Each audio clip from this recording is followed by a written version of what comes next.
Hello beautiful souls, आपका स्वागत है हमारे चैनल स्पिरिचुअल स्प्रूस में। आज अगर आप इस वीडियो के माध्यम से मुझे सुन पा रहे हैं तो ये बाबा की इच्छा है। मैं आज अगर आपके सामने कुछ बोल पा रही हूँ तो ये भी बाबा की इच्छा है। उनकी इच्छा के बिना कुछ भी उनके विषय में बोल पाना संभव नहीं है। महाअवतार बाबा भविष्य में होने वाली बहुत सी घटनाओं को जानते हैं, इसलिए बाबा के द्वारा दी गई प्रेरणा से उनके सानिध्य में मैं आपके लिए आज एक क्रिया ध्यान की विधि लेके आई हूँ, जिसे मैं आपके साथ साझा करूँगी। और अगर आप उसको सीख कर अपने जीवन में कुछ बदलाव ला पाए तो ये भी बाबा की ही इच्छा होगी। तो ब्यूटीफुल सोल्स, आप वीडियो के अंत तक बने रहिएगा। तो चलिए आगे बढ़ाते हैं वीडियो को। तो ब्यूटीफुल सोल्स, सबसे पहले मैं आपको अपने बारे में बताती हूँ। इस देह का नाम दीपिका है। मैं एक क्रिया कुंडलिनी मास्टर हूँ। इसके साथ ही मैं एक शाक्त उपासक हूँ। मेरी आध्यात्मिक यात्रा बाबा के सानिध्य से आरंभ हुई थी और बाबा ही मुझे प्रेरणा देते हैं, मेरा मार्गदर्शन करते हैं। तो आइए आज बात करते हैं महाअवतार बाबा के बारे में। वो एक ऐसे महापुरुष हैं, ऐसे महायोगी हैं जिनका जीवन रहस्यों से भरा हुआ है। वो हिमालय में रहने वाले एक अदृश्य योगी हैं। ऐसा कहा जाता है उनकी आयु 8000 वर्षों से भी अधिक है। यकीन मानिए, बाबा जी स्वयं तो अदृश्य हैं, लेकिन उनको ही दिखाई देते हैं जो सच्चे मन से उनकी उपासना आराधना करते हैं। बाबा जी आज भी सशरीर उपस्थित हैं। अपनी सूक्ष्म अवस्था में वो विचरण करते हैं। समय समय पर अपने भक्तों को, शिष्यों को दर्शन देते हैं। बाबा जी का एक आश्रम भी है जिसे सिद्ध आश्रम कहते हैं। वो कैलाश में कहीं पर है। सिद्धाश्रम में वही आत्माएं जा सकती हैं जो अध्यात्म की विशिष्ट ऊंचाइयों पर पहुंची हों, जो उच्च कोटि के साधक हों। वो वहां पर जा सकते हैं। जिन पर बाबा जी की कृपा हो वो साधक वहां पहुंच सकते हैं। एक बात और रहस्यमयी बनाती है बाबा जी को, वो है उनकी उम्र। जिसने भी बाबा जी को देखा है उन्होंने उनकी उम्र को 20 से 25 साल का ही बताया है। महाअवतार बाबा को डेथलेस गुरु कहा जाता है। बहुत ही आकर्षक, अलौकिक, तेजवान, शांत चित्त ऐसा स्वरूप है महाअवतार बाबा का। देखने में वे 20 से 25 वर्ष के ही लगते हैं। अगर हम आज के समय की बात करते हैं तो सुपरस्टार रजनीकांत, गुरुदेव श्री एम, जिन्हें मधुकर नाथ भी कहते हैं, रामानंद सागर, प्रधानमंत्री मोदी जी, योगी राज गुरुनाथ, इन सभी को बाबा जी के दर्शन प्राप्त हैं। तो ब्यूटीफुल सोल्स, अभी तक जो भी बात की वो बहुत ही महान लोग हैं। अध्यात्म की ऊंचाइयों तक पहुँचे हुए हैं। बाबा जी से वो किसी न किसी तरीके से जुड़े हैं, उनसे बहुत प्रभावित हैं। लेकिन मैं आपको अब मेरी और बाबा के विषय में बताती हूँ, किस तरीके से बाबा का प्रवेश मेरे जीवन में हुआ। मेरी ज़िंदगी में बाबा का आना तब हुआ जब मैं एक गुरु की तलाश कर रही थी। मैं ना पूजा पाठ जानती थी और अध्यात्म से तो मेरा दूर दूर तक कोई वास्ता नहीं था। मैं हद से ज़्यादा नास्तिक थी। लेकिन उस दिन कुछ ऐसा हुआ, मैं ये जान गई थी कि आज तक मैंने जो कुछ भी जाना है उसमें कुछ भी वास्तविकता नहीं है। जो कुछ भी मैंने जाना है, समझा है, वो सब बेमायने था। या आप ये कहें कि उस दिन मैं खाली हो चुकी थी। मैं खाली थी इसीलिए मैं भर पाई। मेरे अहंकार की धज्जियां उड़ चुकी थी। मैं उस दिन खाली हो चुकी थी, इतना खाली कि मेरे पास कुछ था ही नहीं। जब आप खाली होते हैं तभी आपकी भरने की संभावना है। उस रात पहली बार मैंने बाबा के दर्शन किए। शब्दों में अगर बोलने जाऊंगी तो बहुत कम बता पाऊंगी, लेकिन उस दिन जो हुआ वो ये था कि मेरा मन बहुत शांत हो चुका था। उस क्षण मुझे परम शांति का एहसास था। उस क्षण मुझे जो सुकून था वो मैं बयान नहीं कर सकती। बाबा के स्वरूप के बारे में बोलने जाऊंगी तो मेरे शब्द कम पड़ जाएंगे, लेकिन हाँ, इतना मैं आपको बताती हूँ कि उससे पहले मैंने महाअवतार बाबा को कभी देखा नहीं था, ना उनके बारे में कभी कुछ सुना था, ना जाना था।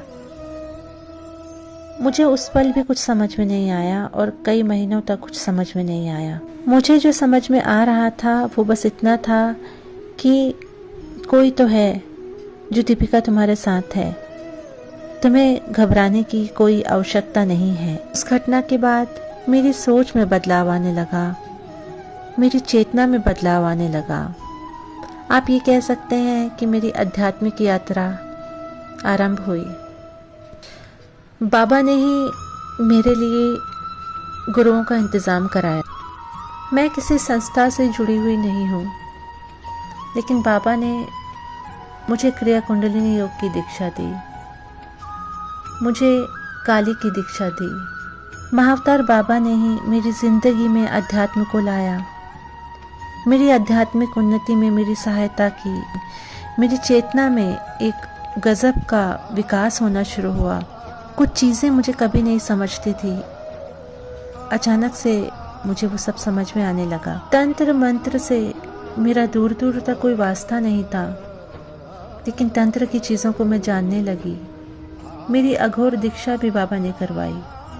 बात ये नहीं है कि बाबा के मुझे दर्शन है या नहीं है, बात सिर्फ इतनी है कि उन्होंने मेरी ज़िंदगी में अध्यात्म को लेके आया, मेरी आध्यात्मिक उन्नति में मेरी सहायता की, मुझे एक आम लड़की से कुछ खास बना दिया। ब्यूटीफुल सोल्स, ये बात थी मेरे और मेरे बाबा के बारे में। अब मैं आपको बाबा के सानिध्य में एक ध्यान की शक्तिशाली विधि बताने जा रही हूँ। आशा है ये आप सभी को आध्यात्मिक विकास में सहायक होगी। तो आरंभ करने से पहले मैं आपसे फिर निवेदन करती हूँ कि आप इस ध्यान की विधि को अपने एक मित्र के साथ साझा करना ना भूलें, ताकि ज़्यादा से ज़्यादा लोग बाबा के बारे में जान सकें और इस ध्यान की विधि का फ़ायदा उठा सकें। तो आरंभ करते हैं। ध्यान से पहले कुछ बातों को अच्छे से समझ लीजिए कि ध्यान के लिए आपको एक शांत जगह का चुनाव करना है, सही समय का चुनाव करना है, एकांत में आपको ध्यान करना है। तो आप अपने लिए सही समय और सही जगह का चुनाव करें। आप एक धूप बत्ती, अगरबत्ती या कुछ भी ऐसा जला लें जिससे आपका वातावरण शुद्ध हो पाए।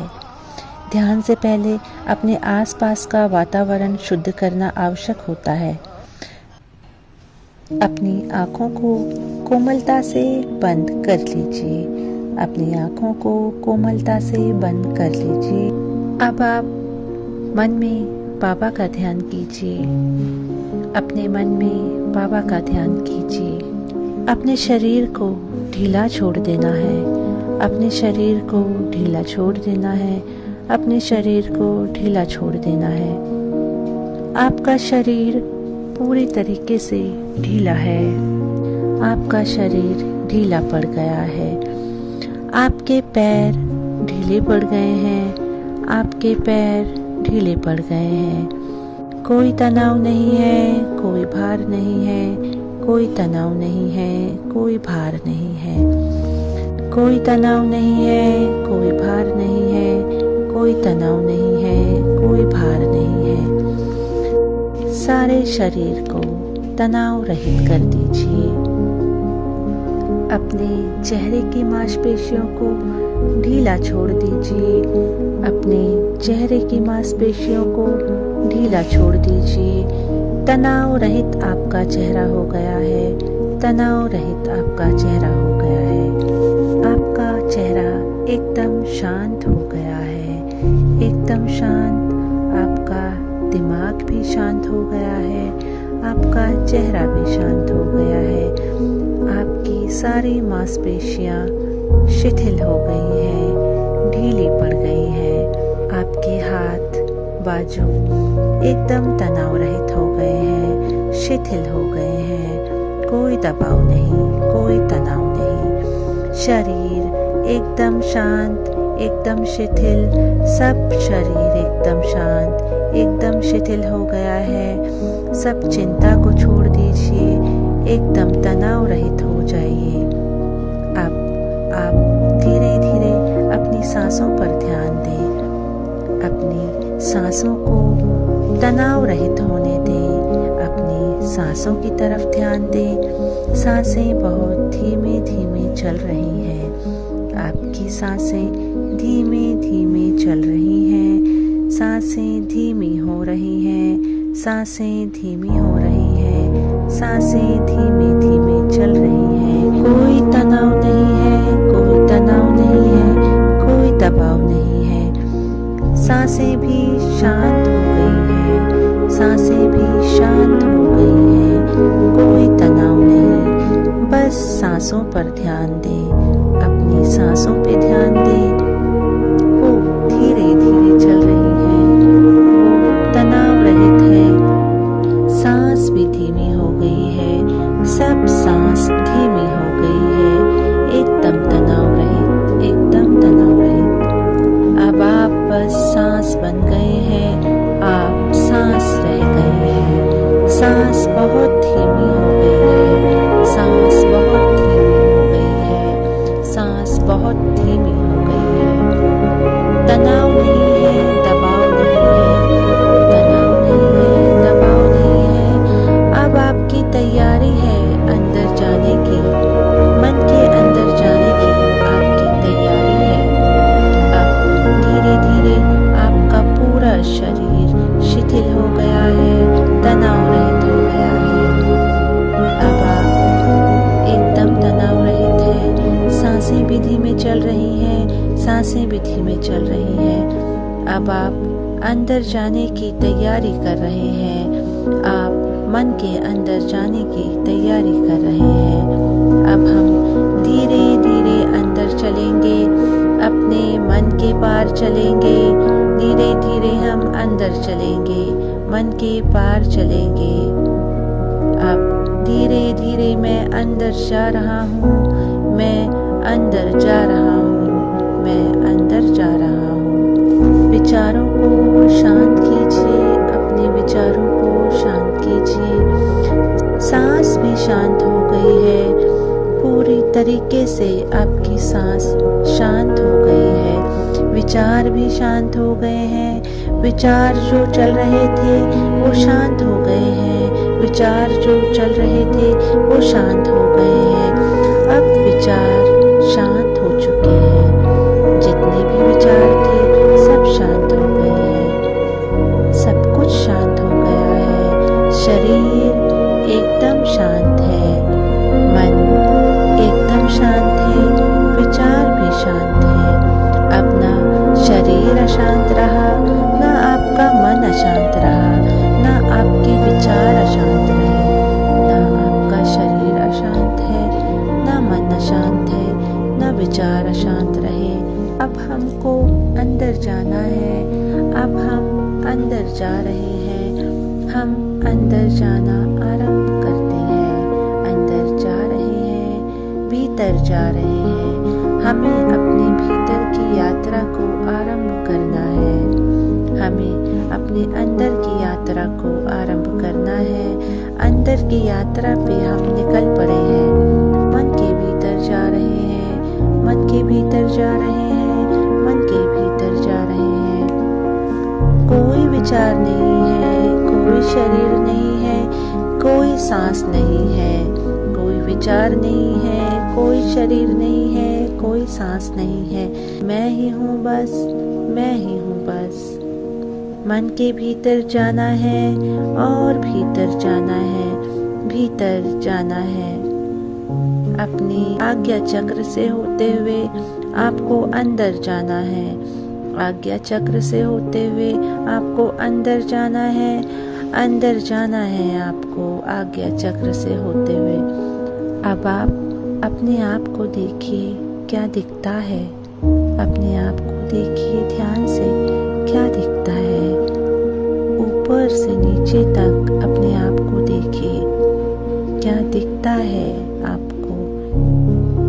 मैं खुद के भीतर हूँ, मैं खुद के अंदर हूँ। जानिए क्या है वहाँ, क्या है अंदर, क्या देखना है आपको अंदर। जानिए क्या देखना है आपको अंदर।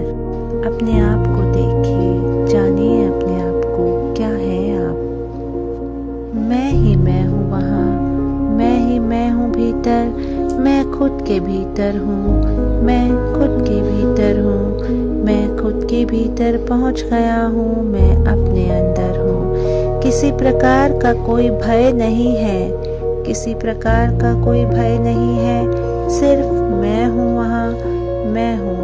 भय नहीं, चिंता नहीं है, मैं पूरी तरीके से शांत हूँ, मैं पूरी तरीके से शांत हूँ, मैं पूरी तरीके से शांत हूँ। खुद के भीतर हूँ मैं, खुद को देख रहा हूँ मैं, खुद के भीतर हूँ मैं, खुद को देख रहा हूँ मैं। शांत हूँ मैं, एकदम शांत हूँ मैं। कोई दबाव मुझ पर नहीं है, कोई तनाव मुझ पर नहीं है। मैं सुरक्षित हूँ, आनंदित हूँ, मैं सुरक्षित हूँ, आनंदित हूँ, शांत हूँ। पूरी तरीके से मैं आनंदित हूँ। घृणा मेरे अंदर नहीं है, द्वेष नहीं है, राग नहीं है। मैं आनंदित हूँ, मैं आनंदित हूँ, मैं आनंदित हूँ। मौन हो जाइए, मौन होके सुनिए, मौन होके देखिए। मौन को ही जानना है, मौन को ही देखना है। मौन को देखिए, मौन को जानिए, मौन को देखिए, मौन को जानिए, मौन को ही जानना है। पूरी तरीके से मैं शांत हूँ, आनंदित हूँ, मैं आनंदित हूँ, मैं आनंदित हूँ। आनंद के साथ ही अब धीरे धीरे गहरी सांसें लीजिए। अपनी सांसों पे ध्यान लेके जाइए, अपनी सांसों पे ध्यान लेके जाइए। धीरे धीरे अपनी सांसों पे ध्यान लाइए। धीरे धीरे ध्यान से वापस आइए। धीरे धीरे अपने शरीर में वापस आइए। अब धीरे धीरे अपने शरीर में वापस आइए। जय गुरुदेव। धन्यवाद।